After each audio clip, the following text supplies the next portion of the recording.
Yeah, we're going up the country. That is a true statement. And on the other end of the phone, we have a person who lives not just in Bendigo, but specifically in Eaglehawk. We're going to talk a bit about Eaglehawk. Anita Donlon, good afternoon. No, good evening. What time of day is it? Good evening to you. Well, it's good evening here for me. I don't know about you.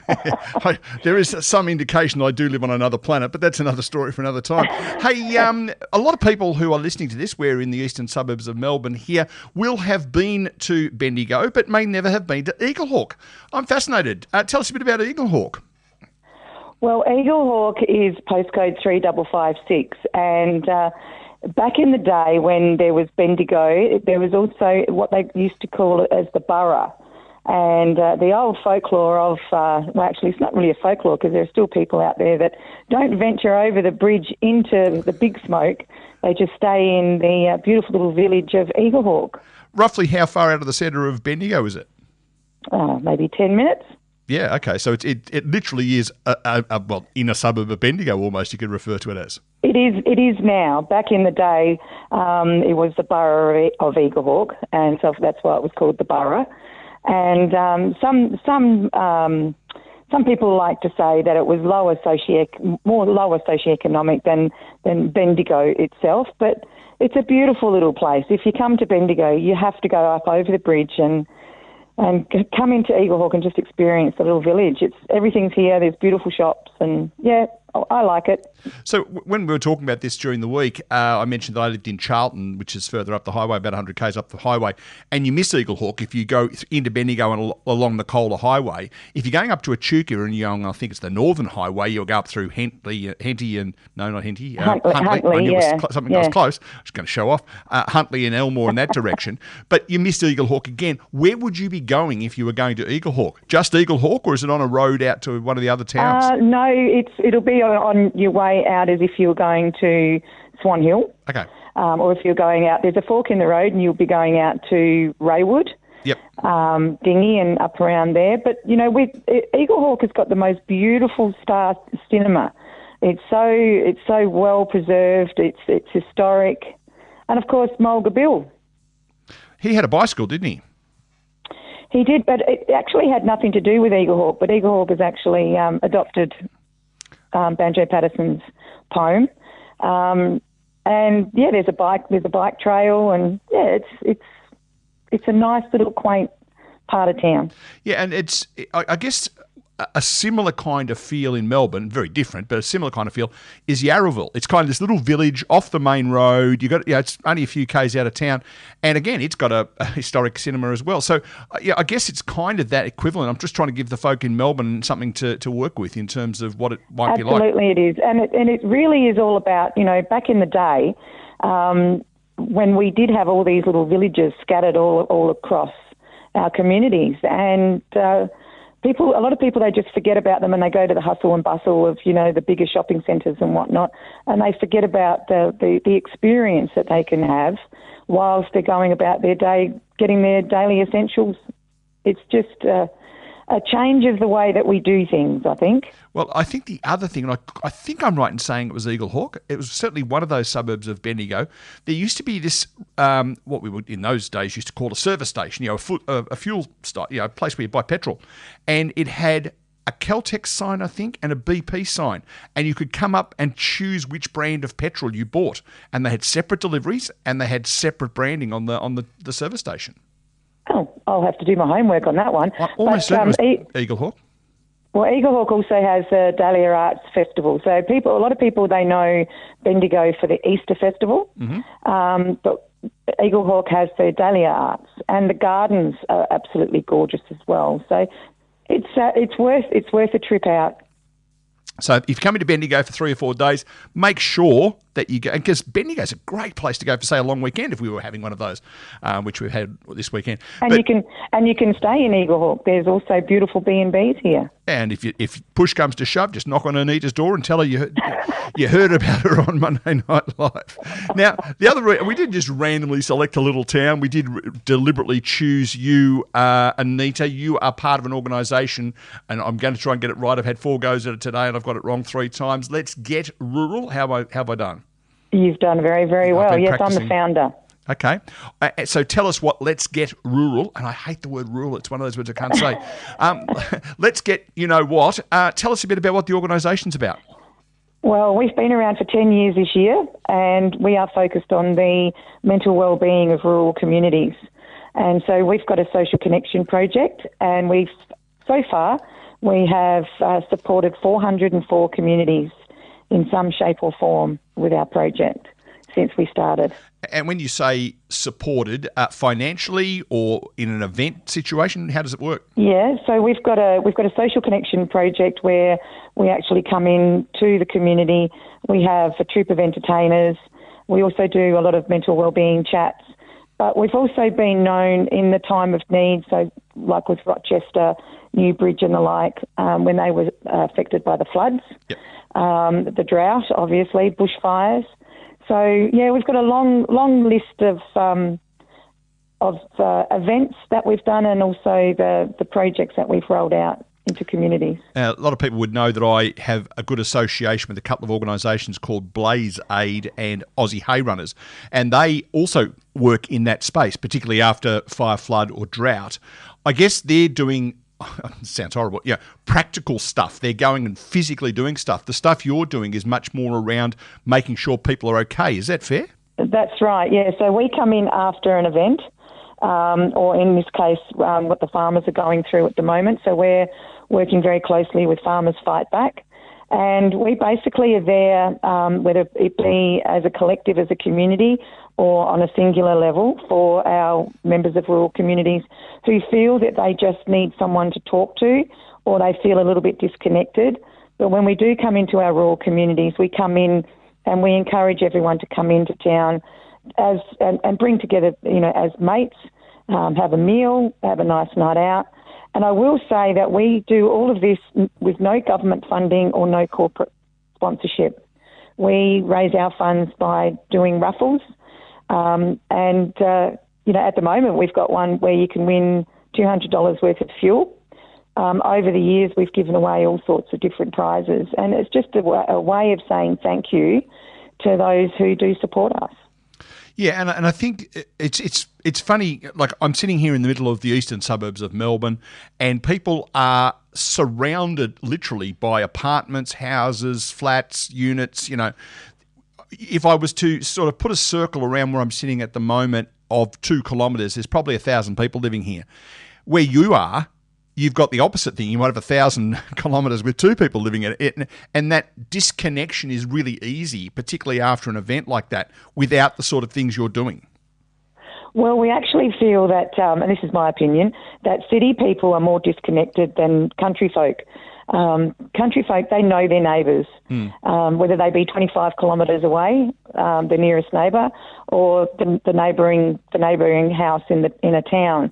It's when an event actually comes through that they feel as if they're a little bit isolated because everyone's going through the same thing, and they don't know how to talk. They're fearful of talking in case they upset their mate. Yep. And that's where we come in. We basically come in and just let them know that it's all okay and other people do care. And that's the biggest part of life, Neil, if I know that you care about me, I feel better. Yeah.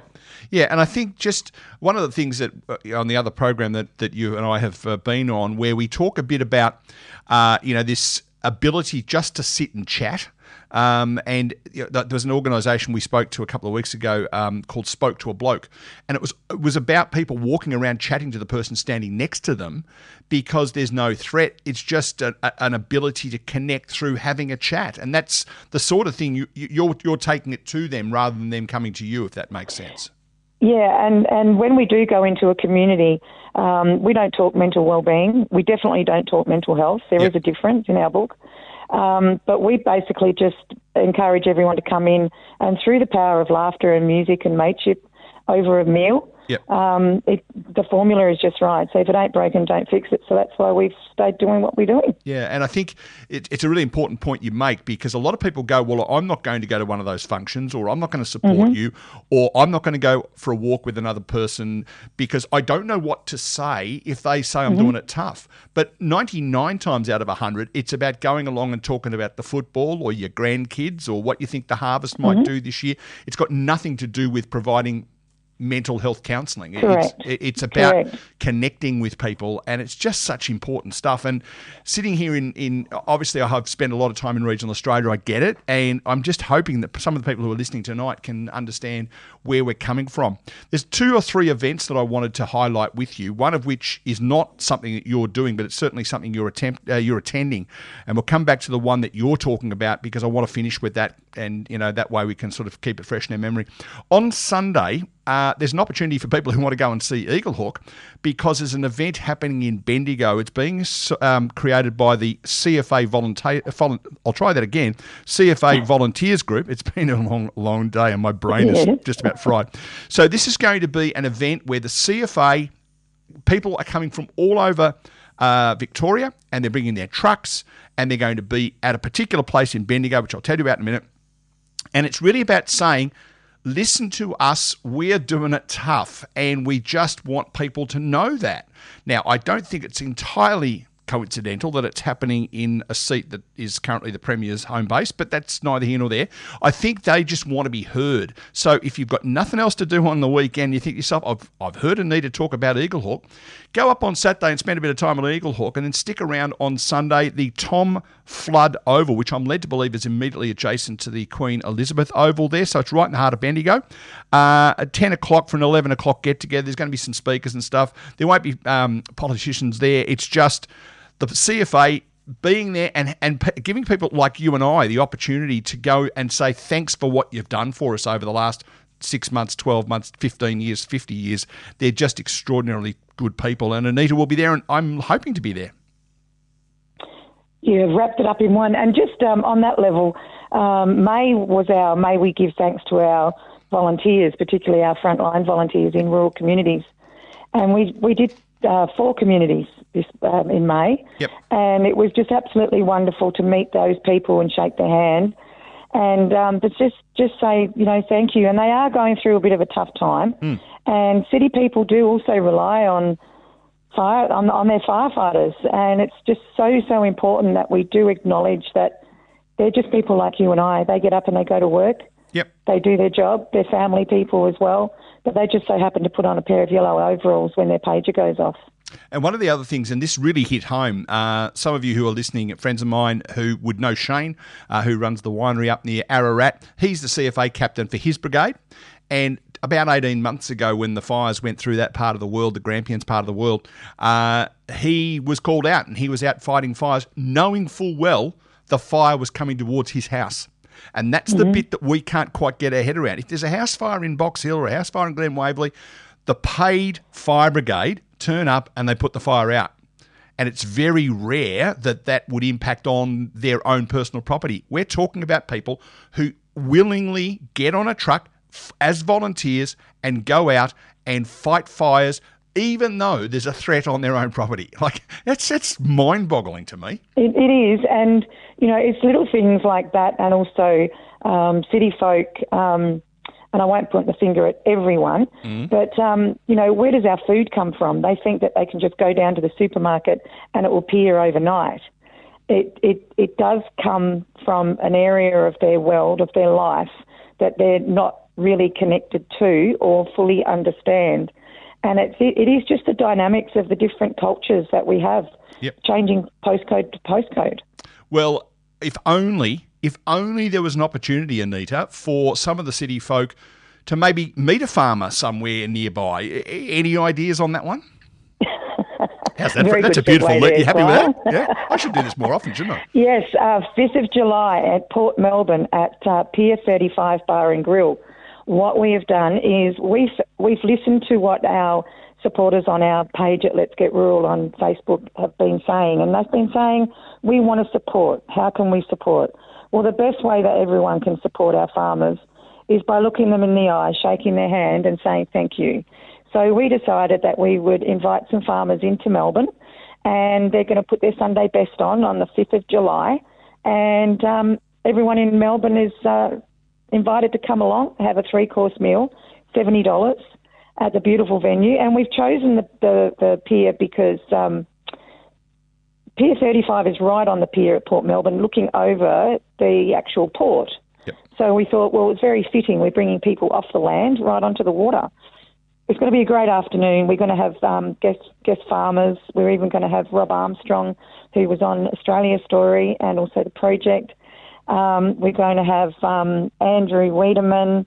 He's a very, very, very astute man, very well connected.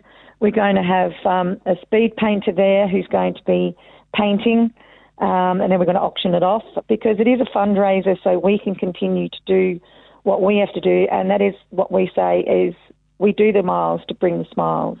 Yep. That's a good slogan. That should be on a T-shirt somewhere. Anita, I know.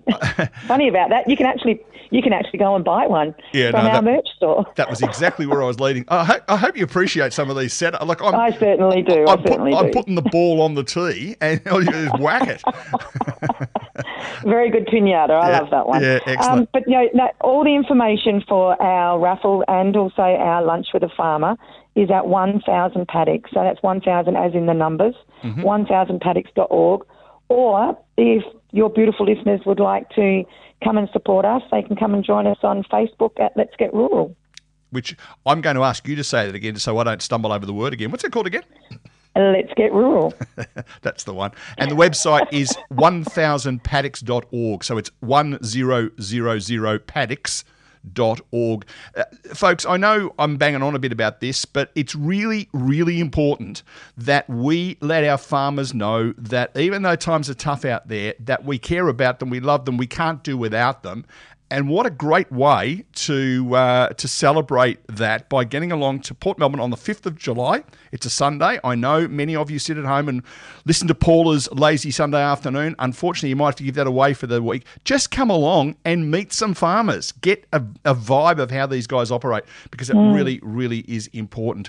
And we're also going to have our music ambassador, Jessie Jackson, performing, and also our MC will be our comedian ambassador, Cavey. Nice. It's going to be a wonderful. I just would like to stop and ask everyone to stop and think about what would happen if you walked into a supermarket and there was no food.